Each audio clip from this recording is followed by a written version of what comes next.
ಮುಳಬಾಗಿಲಿನಲ್ಲಿ ಬ್ರಹ್ಮಶ್ರೀ ನಾರಾಯಣಗುರು ಹಾಗೂ ಕಾಯಕಯೋಗಿ ನುಲಿಯ ಚಂದಯ್ಯ ಜಯಂತಿಯಾಚರಣೆ.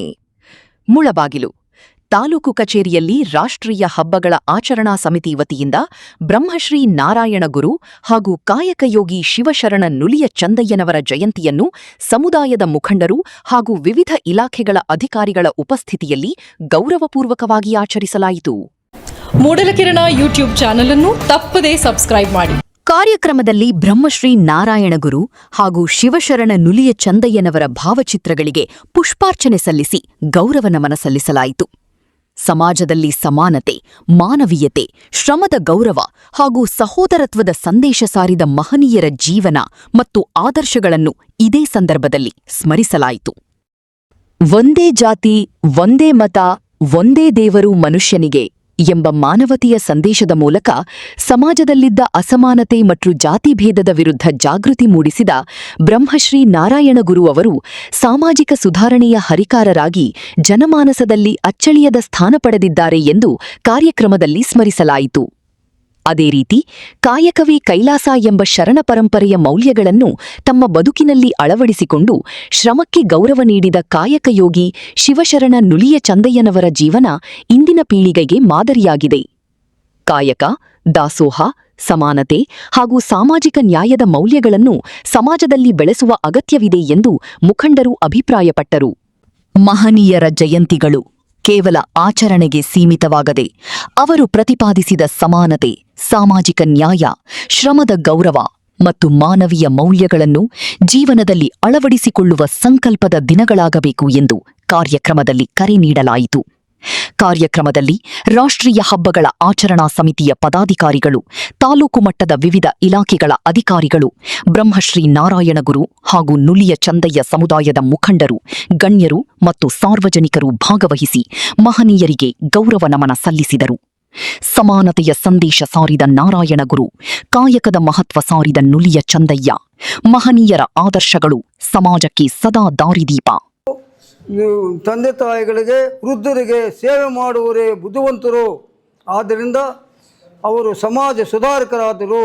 ಜನರಲ್ಲಿ ಮೂಡಿರುವ ಆಶಾಭಾವನೆಗಳನ್ನು ತೊಳೆದು ಜಾತಿ ಭೇದವನ್ನು ಬೇರೆ ಸಹಿತ ಕಿತ್ತು ಹಾಕಲು ಪಣ ತೊಟ್ಟರು. ಆವಾಗ ಆ ಕೇರಳದ ಇದರ ದೇಶದಲ್ಲಿ ಅನೇಕ ದೇವಸ್ಥಾನಗಳ ನಿರ್ಮಾಣ ಮಾಡಿ ಬಾಲಕರಿಗೆ ಮತ್ತು ಇದುಗಳಿಗೆ ಶಾಲಾ ಕಾಲೇಜುಗಳನ್ನು ನಿರ್ಮಾಣಿಸಿದರು. ಅನೇಕರಿಗೆ ಪ್ರವೇಶಗಳನ್ನು ನೀಡಿದರು. ಆದರೆ ಅವರು ಆಧ್ಯಾತ್ಮಿಕ ಜೀವನಕ್ಕೆ ನಾವು ಈ ಶರೀರವು ನಶ್ವರವಾದದ್ದು, ಇದು this is purely temporary, it is not eternal ಮಾಡಿದರು. ಅವರು ಸಂಸ್ಕೃತದಲ್ಲಿ, ತಮಿಳಿನಲ್ಲಿ, ಮಲಯಾಳದಲ್ಲಿ 69 ಕೃತಿಗಳನ್ನು ರಚಿಸಿದರು. God is great creator, you are all under control of the god ಅಂದರು. ನಾವು ಅಂದರೆ ಭಗವಂತನು ಸರ್ವಂತ ನಿಯಾಮಕನು, ಸರ್ವಶ್ರೇಷ್ಠನು. ಅವರ ಆಧ್ಯಾತ್ಮಿಕವು ನಾವು ಚಿಂತನೆ ಮಾಡಬೇಕು.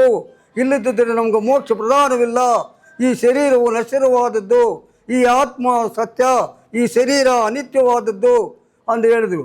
ನಮ್ಮ ಇದರಲ್ಲಿ ಭಗವಾನ್ ಬುದ್ಧನು 2500 ವರ್ಷಗಳ ಹಿಂದೆ ಇದೇ ಬೌದ್ಧ ಸಿದ್ಧಾಂತವನ್ನು ಸಾರಿದನು. ಆಸೆಯೇ ದುಃಖಕ್ಕೆ ಮೂಲ ಕಾರಣ, ಆಸೆಯೇ ಮೋಕ್ಷ ಮಾರ್ಗದತ್ತ ಕೊಂಡೊಯ್ಯಲು ಬಹಳ ಶ್ರಮಪಟ್ಟು ಸಾಧನೆ ಮಾಡಿಸಿದರು.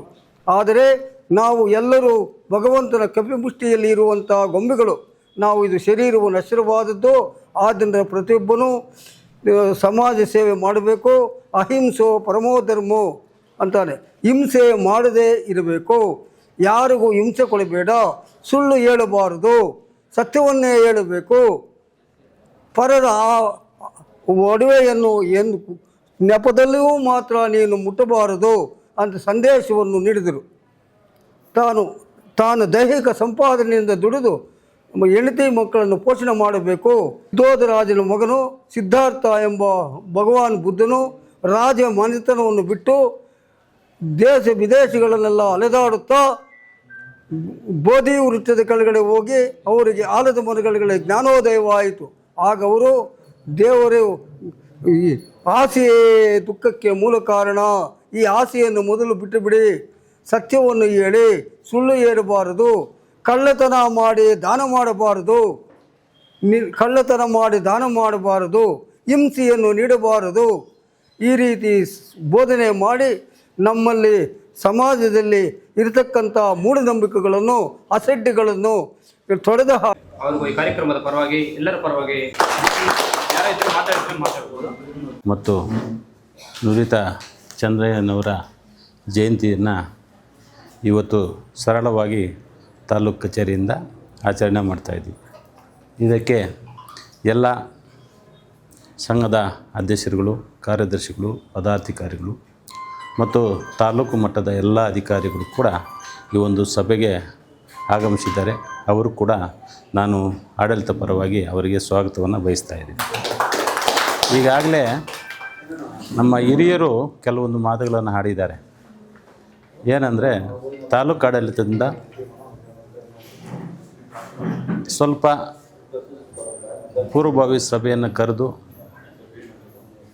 ಅದಕ್ಕೆ ಮುಂಚಿತವಾಗಿ ಸಭೆಯನ್ನು ಕರೆದು ಯಾವ ರೀತಿ ಆಚರಣೆ ಮಾಡಬೇಕು ಸ್ವಲ್ಪ ನಿಧಾನ ಆಯಿತು. ನಿನ್ನೆ ಪೂರ್ವಭಾವಿ ಸಭೆಯನ್ನು ಕರೆದಿದ್ದಾರೆ ಅಂತ ಹೇಳಿದ್ದಾರೆ. ಆದರೆ ಆಡಳಿತ ಪರವಾಗಿ ಮೊದಲೇ ಕರೀಬೇಕಾಗಿತ್ತು. ಆದರೆ ಕಾರಣಾಂತರಗಳಿಂದ ಸ್ವಲ್ಪ ತಡ ಆಗಿರ್ಬೋದು. ಮುಂದೆ ಈ ರೀತಿ ಆಗದಂಗೆ ನಡ್ಕೊಳ್ತೀವಿ ಅಂತ ಆಶ್ವಾಸನೆ ಕೊಡ್ತಾ ಇದ್ದೀನಿ. ಒಂದು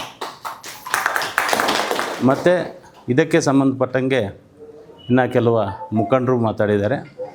ಏನಂದರೆ, ನಮ್ಮ ಗುರೂಜಿ ಸಂಘಗಳನ್ನು ರಚನೆ ಮಾಡಿ ಅಲ್ಲಿ ಜಾಗ ಇಲ್ಲ, ಜಮೀನುಗಳು ಎಲ್ಲಾದರೂ ಇದ್ದರೆ ಕೊಡಿಸಿದರೆ ಒಳ್ಳೆಯದು ಅಂತಲೂ ಹೇಳಿದ್ದಾರೆ. ಹಾಗೆ ನಮ್ಮ ತಿಳಿದ ಮಟ್ಟಿಗೆ ನಿಮಗೆ ಅನುಗುಣವಾಗಿ ಎಲ್ಲಾದರೂ ಜಾಗ ಇದ್ದರೆ ಅಥವಾ ಸರ್ವೆ ನಂಬರ್ ಇದ್ದು ಮೆನ್ಷನ್ ಮಾಡಿಕೊಟ್ಟು ಅದು ಖರಾಬು ಇನ್ನೊಂದು ಮತ್ತೊಂದು ಇದ್ದಾಗ ಅದನ್ನು ನೇರವಾಗಿ ನೀವು ಸ್ಕೆಚ್ ಮುಖಾಂತರ ನಮಗೆ ತಾಲೂಕು ಆಡಳಿತಕ್ಕೆ ಕೊಟ್ಟರೆ ಅದನ್ನು ಮಂಜೂರಿ ಮಾಡೋಕ್ಕೆ ನಾವು ವ್ಯವಸ್ಥೆ ಮಾಡ್ತೀವಿ ಅಂತ ಹೇಳ್ತೀನಿ. ಇಷ್ಟನ್ನು ಹೇಳಿ ನನ್ನ ಮಾತು ಮುಗಿಸ್ತೀನಿ.